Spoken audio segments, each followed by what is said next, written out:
Ela é casada, tem 3 filhos, 4 netos, 2 cachorros e um extenso currículo na produção e na crítica da cultura contemporânea.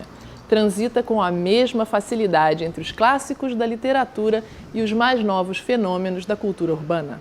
E é por aí que a nossa conversa de hoje vai se encaminhar. Estamos aqui na casa da professora e escritora Heloísa Buarque de Holanda. Tudo bom, Heloísa? Oi, Cristina. Heloísa, você tem um portal na internet, um portal sobre literatura, e também é dona de uma editora. Esses 2 meios, livros e internet, eles ainda brigam entre si? Eu acho que eles se amam.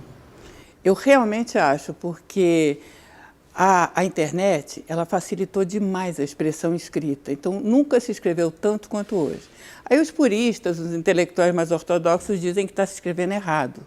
Mas eu acho que isso não é bem assim. As pessoas estão se comunicando muito pela internet, estão perdendo o medo de escrever. Eu acho que a prática da escrita leva a um bom português, leva a uma boa língua. E é incrível também que tem um fenômeno que só a internet permitiu, que é a convergência de mídias. A palavra pula da página e ela vai direto para outros suportes de vídeo, de áudio, de movimento, de imagens, parada. Então a palavra está com inúmeros recursos. O poeta hoje, ele faz seu texto, mas ele cria também seu podcast, seu videocast. E a palavra começa a ficar dramatizada, ela fica solta do papel. É uma oportunidade que só a internet deu. É interessante que tem uma coisa do Foucault que eu adoro, que é a seguinte: ele diz, uma tecnologia não vem para atrapalhar alguma coisa, porque sempre veio assim, inventou-se a fotografia, acabou a pintura, inventou o cinema, acabou o teatro, inventou a televisão, acabou o cinema, agora inventou a internet, acabou o livro, né? É uma paranoia de que uma tecnologia vem para arrasar a mídia anterior, né? O que nunca aconteceu.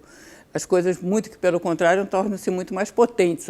A pintura deixou de ser figurativa para passar a ser abstrata, quer dizer, ela ficou mais ela mesmo, né? Então, eu acho que a internet veio para ficar e para ajudar o livro. Porque, olha, eu fiz uma pesquisa, Cristina, muito grande, e todos os poetas, quer dizer, pelo menos 99% dos poetas e dos escritores que começam a escrever e postam em seus blogs da internet, eles têm a meta do livro.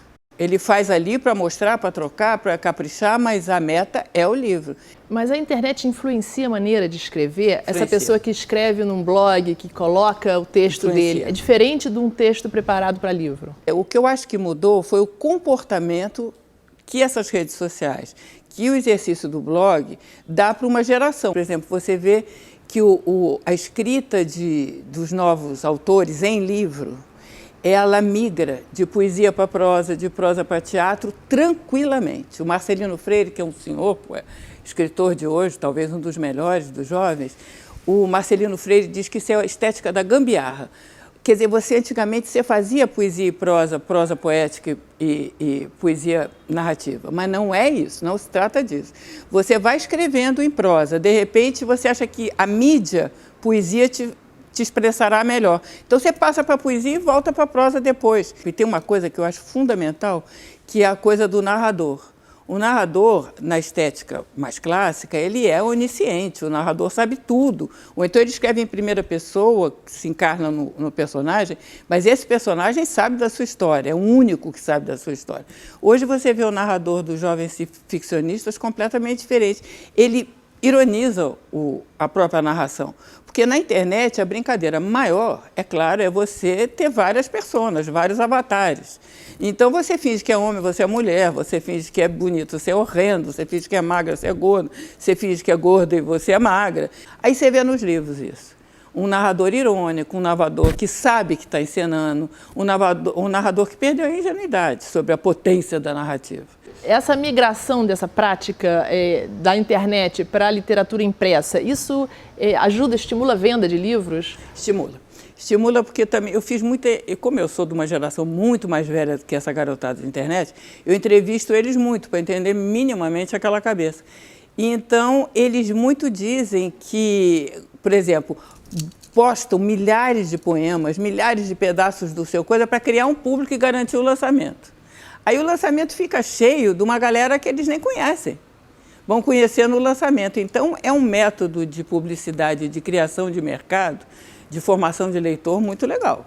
E o leitor da literatura tradicional, aceita essa nova literatura ou repudia ela? Eu acho que o leitor que tem curiosidade por tendências, pelo que está acontecendo, ele vai correr atrás e gosta dessa literatura. Mas tem também uma coisa muito reativa de rejeição dos novos, que não é especificamente da internet. Me lembro que em 76 eu fiz uma antologia sobre os poetas marginais, que foi um escândalo. Todo mundo dizia, não é literatura, não é literatura. Essa conversa me acompanha há muitos anos, porque eu acho que eu gosto daquilo que virá a ser literatura, mas que ainda não é. Esse tipo de trabalho que eu faço, por exemplo, de trabalhar microtendência, a margem de erro é enorme. Eu digo muita besteira, que depois se revela besteira, mas também digo outras coisas que não são besteiras. Então é legal, quer dizer, eu trabalho no risco. Você aposta muito, né? Aposto muito e às vezes perde, né? Como todo jogador. Então eu um pouco não estou nem aí, eu não me levo muito a sério. Eu não tenho uma carreira acadêmica, eu não vou ser reitora, então isso não me faz mal nenhum. Então, você falou de antologia, essa antologia que você fez nos anos 70. Você agora fez uma outra antologia, uma antologia digital. Como é que é isso? Olha, é engraçado porque ela deu tanta imprensa. Ela deu matéria na Holanda. Eu fiquei besta, porque eu achei que na Holanda tinha coisa melhor, né? Porque ela não tem nada demais. Eu fiz uma seleção dos poetas que não é bem aqueles que... Todos estão na internet, mas o critério não foi só esse. Foi aqueles cuja produção é marcada por um comportamento de internet. Aqueles que nasceram um pouco na internet. Tá? Então, eu peguei esses jovens romancistas, jovens contistas, poetas... aí me deu uma liberdade, que já se trata de internet, vamos ver todas as práticas. Aí tem cordel, que tem muito na internet, é genial, como cordel, que é uma forma arcaica de cultura, que a gente pensa que só tem vida nos nichos, no Nordeste, ou então na Feira de São Cristóvão, ali invadiu legal a internet. Isso é maravilhoso, cara, é maravilhoso. Então, eu botei Nega Giza, que escreve muito bem, eu botei Democracia Racial dela, que é uma coisa genial, que ela mostra que o Brasil não tem democracia racial, com uma raiva de poucos. Então eu botei, é um texto literário, não tenho dúvida nenhuma, é um rap, mas é um texto literário. Botei também o Gog, que é o senhor poeta, né? O Gog, para mim, dos rappers, é o poeta de Brasília. Ele realmente é respeitado, inclusive, todo mundo. E o rap é interessante, que com essa coisa da liberação geral da escrita, que a internet trouxe, dessas possibilidades todas, o rapper hoje se chama de... Como é que é? Palavra rimada. Eles não se consideram música, eles se consideram poetas mesmo. E na própria palavra, né, rap, é Rhythm and Poetry, né, que é a origem dessa sigla, né, rap.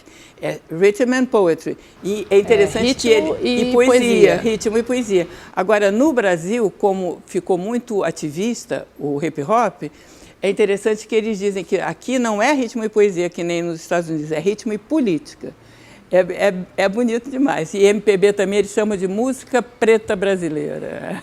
Eu adoro. E como é que você começou a se interessar pela internet, Luísa? Olha, pela internet foi totalmente por acaso, porque em 1993, quando não tinha Google, não tinha nada dessas ferramentas de busca, o meu programa, que é o PAC, na universidade, Programa Avançado de Cultura Contemporânea, ele começou a fazer um projeto piloto para o CNPq, projeto Prossiga, com a Ioane Chastinet, que chamava-se Bibliotecas Virtuais. Então, era uma ferramenta de busca. E era interessante, porque tinha umas coisas que a gente fazia estranhíssimas, por exemplo, porque em 93 a internet não estava solta ainda nas nossas vidas do jeito que está hoje. Então, os professores melhores, os mais conceituados, os mais importantes de estar na nossa biblioteca virtual, não tinham site, não tinham nada na internet. Aí a gente ia manualmente com questionário, fazia ele preencher e botava ele na internet para poder entrar na biblioteca virtual, senão ficava uma biblioteca virtual de garotada, né? E não era essa a ideia, era cobrir uma área. Então, a gente fazia essa coisa capenga, completamente capenga, que era para poder ter isso. Mas isso foi muito bacana, isso me botou na área direto. Aí teve um dia que eu me lembro muito bem, que a Unesco me pediu um artigo sobre a coisa da internet, e eu então já tinha, não tinha Google, mas tinha Sapo, eu acho, em Portugal, e tinha, no Brasil, não sei se era Yahoo, tinha umas buscas que eram antigas. Aí eu fui lá e botei Poesia, Brasil. Caraca, veio um monte de poeta na internet. Isso antes do final de 90. Eu falei, não acredito que tenha tanto poeta assim na internet. Aí fui ver e tinha, já tinha. Aí eu comecei a trabalhar poesia direto, aí não larguei mais. Mas foi uma curiosidade boba, foi de botar Poesia Brasil. Eu não esperava que viesse aquele tsunami de poeta. E pessoalmente, Heloísa, você navega na internet, tem Twitter, tem Orkut, como é que é isso? Eu tenho 70 anos e não há hormônio para isso. Isso é uma questão hormonal, essa coisa de internet. Veja a garotada, eu realmente não vou. E depois eu tenho uma coisa também bem gagá, que é assim, se eu estou com uma janela aberta, eu fecho para abrir a próxima. E isso mostra que é totalmente gagá. A garotada, ela abre 6, 7 janelas ao mesmo tempo e trabalha com as 6, 7. Para mim, uma é mais que suficiente. Heloísa, apesar da revolução, essa revolução que a internet trouxe, você já disse numa entrevista que a grande novidade do século XXI não é a internet, é a periferia. Por quê? Meu coração que diz. É puro coração, é a periferia. É a periferia porque o caminho da internet é um caminho mais ou menos natural, que já estava previsto. Você já tinha a questão da morte do autor em 1960, você já tinha uma questão da diluição do sujeito em 1970. Essa é uma coisa que vem vindo embalado pelos movimentos culturais, pelos movimentos sociais. É um futuro previsível. O que não era previsível, pelo menos para mim, foi que sou uma pessoa dos anos 60. Nos anos 60, a gente ia para a favela, todo de mini saia, para ensinar ao pobre o que ele devia querer. Isso é genial. O que ele devia querer, o que ele devia saber. Então você ia lá e dava aula, e protegia aquele infeliz que não sabia nada. Então, e a cultura popular era vista como uma coisa interessante, mas ingênua. Aí, de repente, você entrar numa periferia de São Paulo hoje, se você entrar num Nós do Morro hoje e disser o que eles devem querer, eu ia dizer que apanha, mas aí eu achei que era um pouquinho agressivo, porque no morro tem muita violência. Eles te botam para correr. Eles realmente te botam para correr. Então, a periferia, ela ganhou voz própria, e para mim, que sou uma pessoa que fiquei atrás da favela, querendo ensinar coisas, é uma alegria inacreditável me botarem para correr. Sabe? Parece que aquela coisa aconteceu, o sonho aconteceu. Literalmente aconteceu, o que é belíssimo, né? Então, você vê, de repente... E eu acho que foi permitido pela internet, porque o acesso à informação é gigantesco, o acesso à divulgação é gigantesco, e também foi permitido pela globalização. Então, o hip-hop, por exemplo, é um movimento internacional. As periferias de hoje, os artistas viajam, vão para Nova York se apresentar, vão para a Holanda se apresentar, vão para a Alemanha se apresentar. Então, tem uma troca de circuitos aí que empodera muito os artistas de periferia. Então, isso é muito legal. Agora, não pode dizer, eu estou falando isso, então eu já faço um parênteses, a gente não pode achar que hip-hop é uma coisa americana, porque não é, porque ele bate no Brasil e ele ganha cores brasileiras. Ganhas brasileiras não, cores regionais. Porque se você for a Pernambuco, o hip-hop de lá tem frevo, tem maracatu. Se você vier para cá, ele tem uma batida de samba. Então, você absorve, uma coisa que é uma atitude que se mantém. Mas os ritmos, a cultura, ela fica bastante local. E as atitudes também são diferentes? A periferia do Rio é diferente da periferia de São Paulo no que diz respeito à produção da cultura? É muito estranho isso, porque, por exemplo, talvez você explique pela geopolítica da cidade, mas a periferia de São Paulo, ela não quer conversa. Um último episódio do Ferrez, por exemplo, que é um escritor mais conhecido da periferia. O último episódio foi o seguinte: ele foi chamado pela Secretaria de Cultura de São Paulo para ser conselheiro e ele não aceitou. Ele dizia: eu dou conselho no café, mas eu não quero um cargo público. Eu não quero uma função pública, não era um cargo. E isso é incrível, eles realmente não querem. Televisão, o Mano Brown só foi uma vez ao Roda Viva e assim mesmo não foi legal. Porque ele não soltou tudo que tinha que soltar, as pessoas ficaram intimidadas, não perguntaram bem. Então, você vê que eles rejeitam a televisão, eles rejeitam a mídia, eles rejeitam o governo, eles rejeitam a universidade loucamente. O Ferrez diz assim: a miséria é minha e quem vai vender sou eu. Esses professores, olha, saiam daqui. É muito legal, é muito interessante, quer dizer, é uma posição, né? Em outras cidades... E no Rio de Janeiro, o que você quer é a conexão. O Afro-Reggae tem aquele projeto Conexão Urbana, que é exatamente para juntar tudo, é o oposto. O Nós do Morro forma para a TV Globo, para artistas da TV Globo, para artistas de cinema. A ideia é colocar no mercado, a ideia é tomar aquele lugar, ou conectar-se pelo menos com aquele lugar. Então, cada periferia tem um traço muito distintivo, é muito interessante. Agora, em termos de literatura, Heloísa, a literatura de periferia é uma literatura engajada, de movimento social, ou é uma produção literária como outra? É uma literatura engajada, porque por isso que eu acho que a literatura, eles chamam de literatura marginal, né?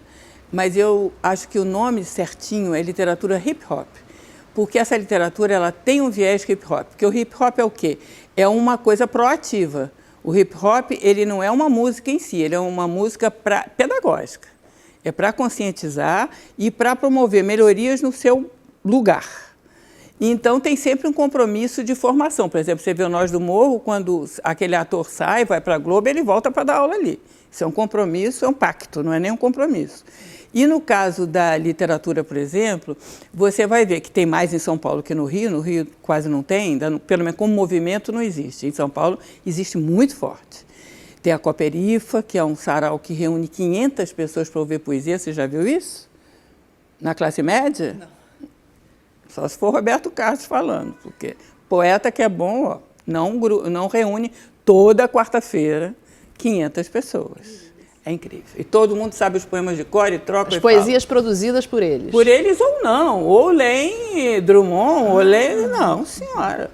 Entendeu? Porque a meta é a cultura alta também. O outro, que é o Alessandro Busto, tem uma loja chamada Suburbano Convicto. Essa loja vende boné, bermudão, Nike, que é fundamental, tênis Nike e livro.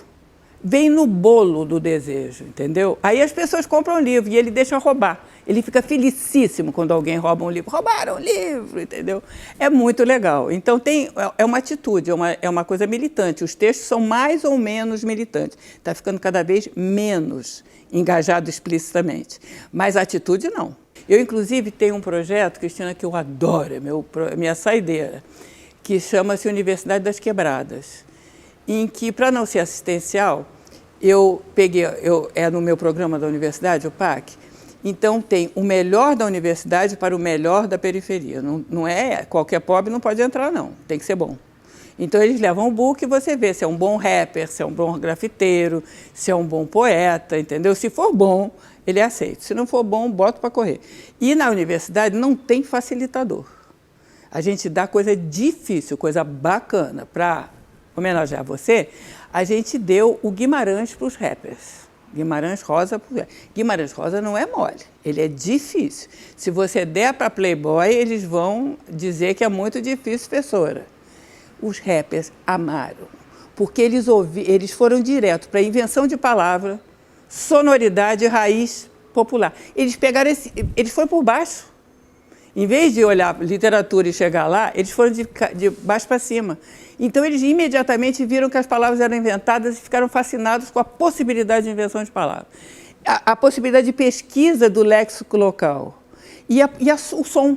Falaram, olha o som desse texto. Pô, eu nunca tinha ouvido isso numa classe, eu tenho 40 anos de aula. Heloísa, e esse estudo da cultura de periferia, essa aproximação da cultura de elite com a cultura de periferia, você diria que foi uma descoberta ou apenas está se olhando agora uma realidade que não dá mais para ignorar? Olha, a descoberta não foi, porque a periferia teve sua cultura. A diferença é a visibilidade. Hoje ela ganhou visibilidade, ela ganhou canal, ela ganhou divulgação e ela ganhou maturidade, eu acho, maturidade de divulgação, não de feitura, tá? Porque na época que eu subia a favela, eu achava que não havia cultura ali, só o samba. E não é verdade, tinha gente que escrevia, tinha gente, sabe, sempre teve. Mas agora você tem possibilidade de ação, de mostrar, de trocar. E o intelectual é muito bacana, porque pela primeira vez eu me vi constrangida. Como é que eu vou escrever sobre esse povo que tem seus próprios intelectuais? Aí a situação é uma situação de troca, como esse meu projeto Universidade das Quebradas. Eu dou a coisa mais difícil que eu sei e eles me dão o mais difícil que eles sabem, a gente troca. É um bom artista que vai me dar um feedback do meu trabalho e eu dou Guimarães Rosa para eles. Então, você tem que trabalhar na troca, você não tem mais como falar sobre ou ensinar alguma coisa. Na sua editora, Heloísa, você também procura esse viés da periferia e da coisa que está começando a se mostrar? Procuro, mas a minha editora ela é falida desde que nasceu, ela nunca teve capital, então a gente não pode escolher muito. Eu faço projetos editoriais. Você pensa aquele assunto tem que ter essa cara, aí chama a pessoa que tem aquela cara, aí faz um formato com aquela cara. Eu não tenho padrão editorial, eu trabalho caso a caso com prazer absurdo, que é um pouco, dá um conceito para aquela forma, o conceito daquele conteúdo. O que não é viável comercialmente. E eu fiz esse daqui, que é uma coleção chamada Tramas Urbanas, que é uma coleção dos projetos de periferia escritos pela própria periferia. Porque isso é que eu acho importante, porque tem muito antropólogo estudando periferia, mas você não sabe a visão do protagonista, porque eles são intelectuais. E a questão do livro é muito importante na periferia. O livro ele é mais importante na periferia, eu acho que até que fora da periferia, porque ele é símbolo de um status importante, inatingível. E quando atinge, chegou lá. Então, essa questão do livro ela é fácil de levar na periferia, porque é um desejo muito profundo de todo mundo, mais ou menos. Bem diferente. Você pega uma turma de classe média, tira de letra o livro, não tem esse encantamento com o livro que a periferia tem. Então é uma coisa muito linda trabalhar isso, Cristina. É linda, linda, linda, é a minha saideira. E Heloísa, independentemente agora de periferia ou internet, como é que você vê a nova geração de escritores no Brasil? A gente tem uma geração de valor? Qual a diferença? O que eles trazem de novo? Eu acho que eles trazem de novo uma soltura maior. Porque não dá para não falar de internet, porque a internet, eles foram formados na internet. Eu acho que com a internet você perde um pouco o medo de escrever, né? Você começa escrevendo qualquer coisa e você pode sempre mexer, é muito fácil escrever com a internet. Então, eu acho que tem uma produção muito intensa, muito mesmo, aparecem bons autores, os contistas são excelentes, os romancistas novos, tudo na fase, eu estou falando de faixa de 20, 30 anos, né? E os poetas que são os que eu mais conheço são realmente incríveis. Eu agora mesmo fiz uma antologia de mulheres, porque eu acho que teve uma época, eu já gostei muito de mulher, teve uma época que eu trabalhei muito a questão da mulher. Depois enjoei, larguei completamente. Isso foi nos anos 80, final dos anos 80, 90, até agora, eu tinha esquecido da mulher. Aí, quando chegou agora, eu comecei a ler essas mulheres e falei assim, elas são melhores que os homens, elas são melhores que os homens. Nessa geração, elas estão afiadíssimas. E, realmente, tem Bruna Beber, que acabou de lançar um livro que é incrível, chamado Balé. Ela tem uma maldade, a Bruna, e a Cecília Janete, e a Andréa Del Fuego. Essas mulheres, elas são realmente muito especiais, e elas escrevem muito bem, e são muito novinhas, e têm uma visão de mundo, assim, muito cínica no bom sentido, sem medo, sabe? Elas julgam. Parece que antigamente as mulheres, na década de 70, 80, falavam muito de si, né? Era o próprio umbigo, era o que é ser feminino, era a tortura do feminino, era a vantagem do feminino, era muito olhando para o umbigo. Hoje ninguém mais olha para o umbigo está fechado.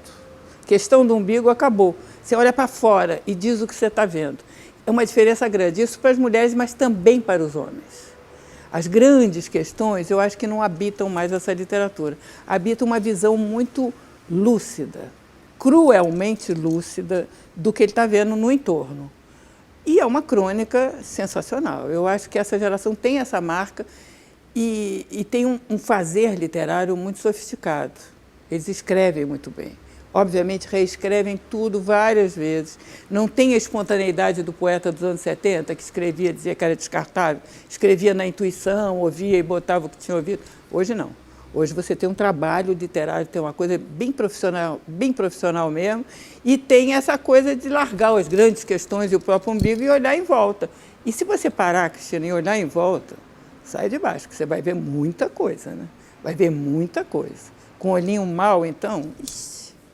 Professora, muito obrigada pela sua entrevista, o papo foi ótimo. Bom demais. E o Sala de Notícias Entrevista vai ficando por aqui. Tchau.